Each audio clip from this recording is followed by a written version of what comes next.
20 years ago, when I was 5, we moved to the town of Banana. Yeah, really, it was called Banana. I won't go into too much detail, but it was a dying town in the south where the population maxed out at roughly 1,000, if that, and where the only chain that existed was a Dollar General. It had at least 3 churches, 1 elementary school, 1 grocery store, and 1 gas station.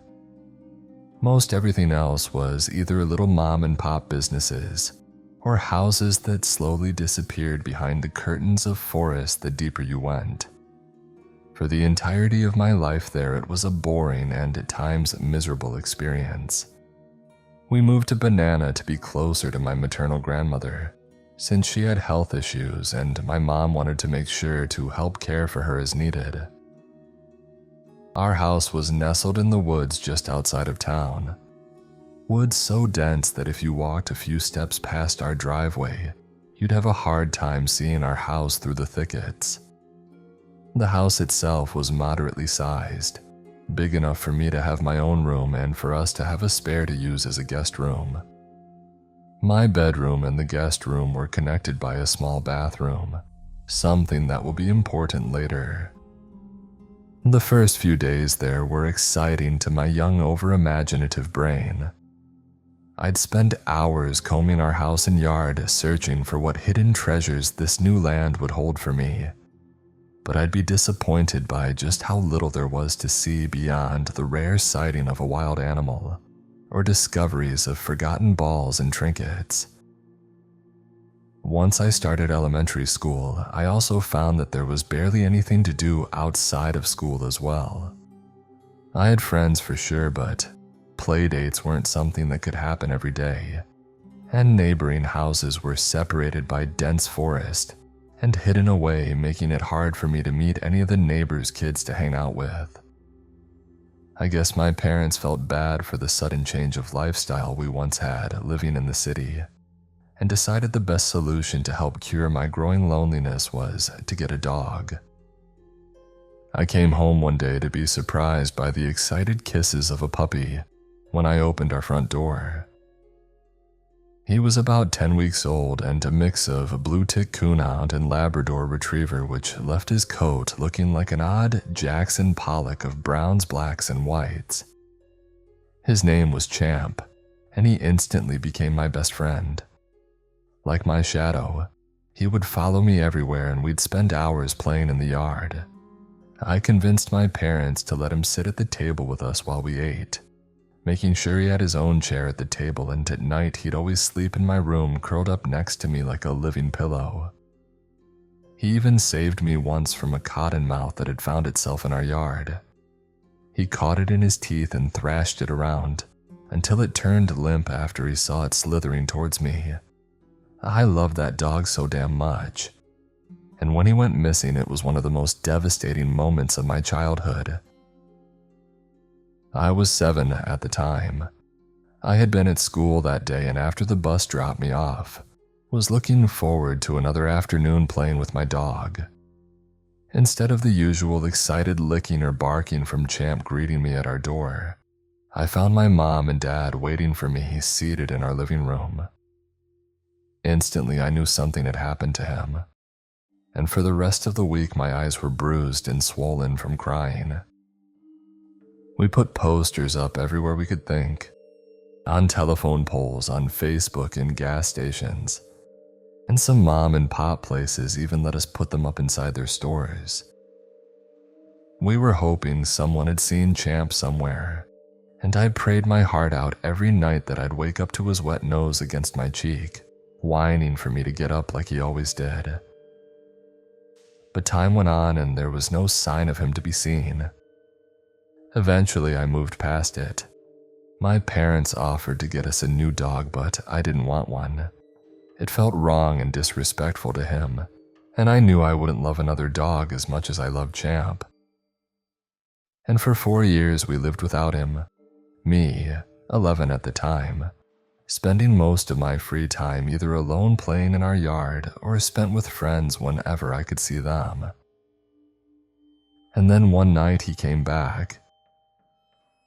We had just finished dinner, my mom washing dishes in the sink while my dad was storing leftovers, and I was busy playing on my Game Boy Advanced in our living room. I heard my mom gasp and a glass break, my dad immediately asking her what happened when I heard her say, "Is that... oh my God, look." My dad went quiet and then immediately called out to me to come quick. I threw my Game Boy aside, worried for what exactly was going on when I saw out the kitchen window what my parents were looking at. Out in our front yard, partly illuminated by the glow of our windows in the night, was Champ. He stood on the cobblestone walkway 8 or so feet from the front door, staring at it. Immediately, I ran to the door, my parents close behind, threw it open and ran to Champ. My dad caught me by my shoulder before I could make it, however. "Hang on, buddy, let me check to make sure he isn't hurt." I could see he was almost as excited as I was, but he also looked cautious. I understand now, obviously, Champ could have been hurt, rabid, or just scared. And my dad didn't want me to accidentally get hurt too. But I was so anxious to wrap my arms around my dog. I watched as my dad cautiously approached Champ, holding his hand out. "Hey boy, you remember me?" my dad asked as he lowered himself to Champ's level. He had gotten bigger since he was gone, not a lot, but enough that he stood at about waist level with my dad, who was 6'4", where he had once stood at his thigh. Champ turned his head to look at my dad, his eyes reflecting the light from our doorway in a way that made them gently glow, and lowered his head for a pat. My dad put his hand on Champ's head, and once he realized that Champ wasn't hurt, let me at him. My parents watched in joy as I held and sobbed into Champ's fur. My mom kept crying and saying things like, how much of a miracle it was, while my dad wondered where Champ had been for so long. They were both astonished he found his way back, whereas I didn't care at all and just accepted the reality that he was here with me again. And at the time it really seemed like he was just as happy to be back. He was literally shaking in my arms. That night we gave Champ a bath and spent the evening in the living room, all of us together, finally whole again. I remember being so happy it didn't bother me that Champ didn't show any of his usual excited and childlike traits. He spent the majority of the time just sitting and watching us, which I figured was him just taking in his home again. And just like when I was hugging him, each time I ran my hands through his fur or rubbed his head, his body shook. I worried he was cold, but my dad and mom told me he likely was just readjusting to his environment and didn't know how to show his excitement. When I went to bed a few hours later, now with him back at my side, it was like my heart was whole again. But unlike what my mom and dad assumed, he didn't go back to his old self.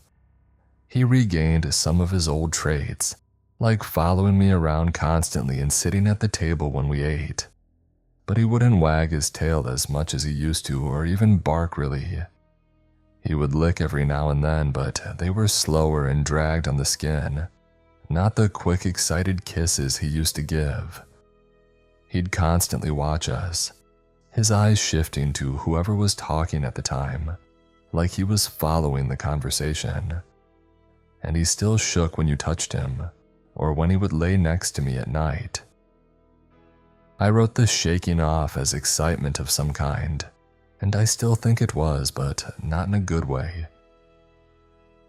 There was also the whining. He didn't do it much, rarely at all at first, but when we were alone in the yard or laying in my bed at night, I'd be able to notice a low whine. Slowly, he would get a bit louder with his whining, and there'd be nights he'd do it right next to my ear. I remember once turning and looking at him when he did it, and I was honestly scared for a moment because he was staring right at me while he whined. But I rubbed his head and told him to go back to sleep, though that usually didn't work. One night, I finally got enough of it. It had been several nights of rough sleep due to his whining at this point, and I guess it stacked up. This quiet version of him that seemed more curious than playful made my heart ache for what had been. And when he started doing that noise in my ear again, I finally had enough and got out of bed, gesturing for him to get out. He did, standing up and following me like he used to. But when I got to the door to gesture him to leave, he just stood there looking at me. "Go on, boy, out the door," I told him. He stood there still, slightly shaking. I felt a twinge of guilt denying him from sleeping with me, but I persisted. "Hey, come on, boy," I said, "out now. We can play tomorrow." Finally, Champ cautiously walked out, staring at me the whole time. I closed the door, locking it instinctually. As I was getting back into bed, however, I started hearing claws on my door. Champ was scratching desperately and making a low whining noise. I tried to ignore it, but at one point I had enough. "Go away, I'm not letting you in." When I said that, he stopped clawing at the door. I thought he had obeyed until I heard the fur brush against the door and noticed the whine get a bit louder. Except this time, I swear the whine sounded more like a whisper. "Hey, hey." I felt my blood run cold. I didn't move from my bed, my mind muddy with confusion. "You, in, letting, boy, come, out, play." The words sounded slightly high-pitched but warped, like he was trying to speak, but they were catching on his tongue and his throat. "Boy, boy." I don't know when he stopped. I think I passed out before he finished.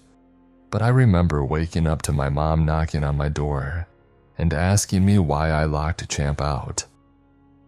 I told her Champ is making weird noises at night and keeping me up, and that I don't want him staying in my room anymore.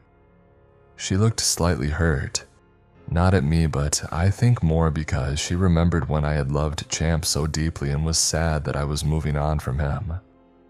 But I think in some ways she also understood, since I think I hadn't been the only one getting a bit irritated with the new Champ.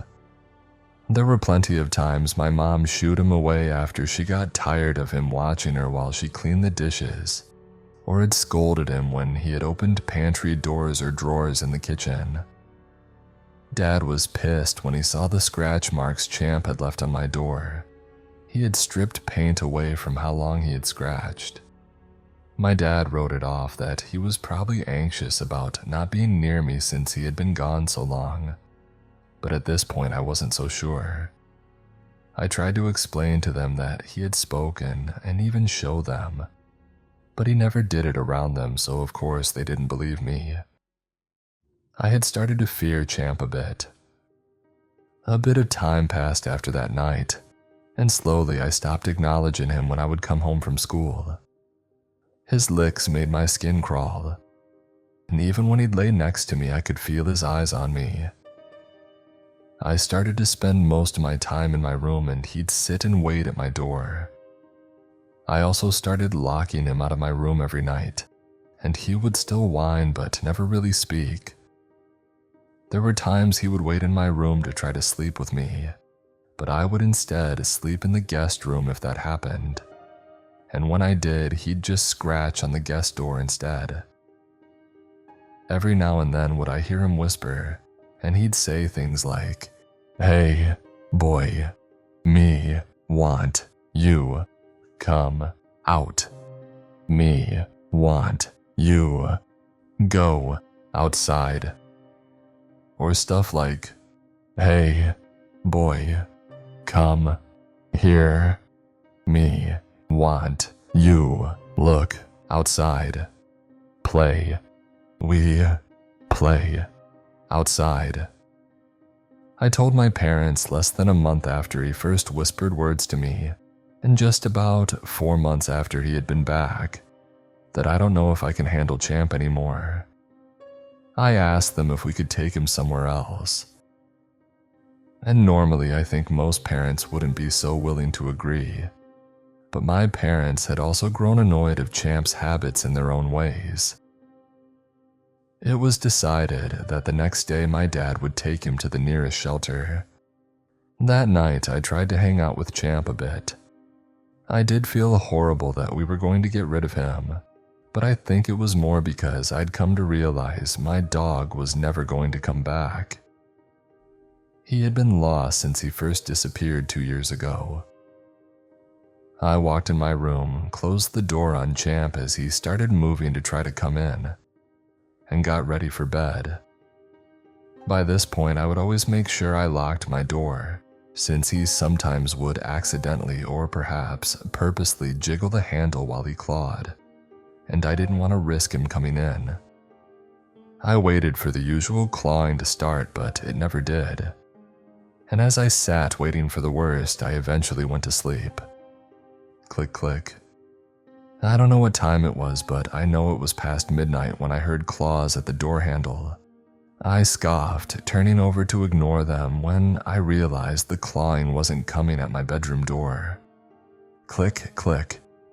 I'd always locked the bedroom door since that's where he usually clawed, but my skin turned cold when I realized he was clawing from behind the bathroom door. I'd never had to worry about it, since he'd have to get through the guest room door and its bathroom door to get to mine, but that wasn't possible. I heard a slow and steady creaking as I realized what was happening. I saw the briefest glimpse of Champ in the moonlight when he opened my bathroom door. He was walking on his hind legs, and I could tell he was wobbling a bit from the unsteady steps of his unbalanced body. And I could also see he was shaking so much. I closed my eyes and covered my head with my covers before he fully entered my room, praying he didn't see me awake. Tap, tap, tap, tap. His footsteps clattered against the wood floor. They were getting closer to my bed, and it was now that I could hear the first time since he had come back that he was panting. There were no more footsteps. It felt like hours of silence when it had likely been no more than 30 seconds. Then I heard a voice. Hey, hey, boy. You, I, see. My body was struck with rictus from terror. I didn't dare move. Hey, hey, come out. I see, boy. You sleep? Hey. I felt a shivering paw touch my head through the blanket covering me. Hey, hey, look. Hear me. I want show you outside. Forest. Wake up. Look me. His last sentence sounded like it was spoken through chattering teeth. Even from under the covers, I could hear how violently he was shaking. Tears streamed down my face. I know I was whimpering from fear. He pawed a bit at my covers, trying to get them off my head, but I kept holding them so tightly. I know you awake. I didn't answer. Things got quiet after that and stayed so for the longest time. I started to think he had left until I heard nails click on the floor. Sun rises. Lucky boy. After that, I heard it walk away from my bed, its nails tapping away through my bathroom, through the guest room, and into the hall. After that, I heard the sound of the front door unlock, after a few minutes of scratching, and the door swing open. I stayed in bed, shivering until the sun rose and my mom and dad came into my room, alarmed that the front door had been left open last night somehow and asking me if I did it. However, I think the look on my face and the faint claw marks on the bathroom door leading to my room made them think otherwise. It took a long time for me to settle down from that night. For the rest of my time in that house, I'd make sure every door and window was locked tight. We didn't stay at the house much longer. We were out by the end of the month. I think my parents knew that Champ had opened the door and left, but I don't think they understood how or wanted to. But it didn't matter. I was happy that we were leaving. Whatever that thing was, it definitely wasn't a dog. Even at my age, I knew that much, and I couldn't stand thinking that it was still out there watching us all the way until the day we loaded the last box and left. Even now, I wonder if the thing that acted like my dog Champ is still out there, and if it's still waiting for the chance to take me to what it wanted to show me in the woods.